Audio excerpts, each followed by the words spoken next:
New video shows us how a tsunami could impact Washington's coast. The State Department of Natural Resources rendered these simulations, and they shed some light on which communities could really be at risk. King 5's Jessica Jenner Castro walks us through them.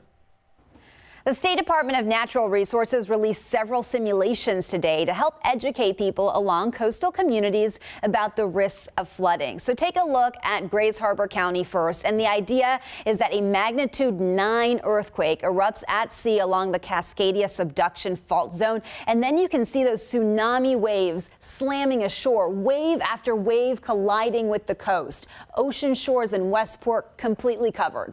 Waves enter Grays Harbor, eventually flooding those low-lying areas, including Hoquiam, Aberdeen, and Cosmopolis. And then some 8 hours after the quake, you can see just how deep the water is here in the red areas, 10 feet in these dark red areas. Also want to show you what scientists think would happen in Puget Sound.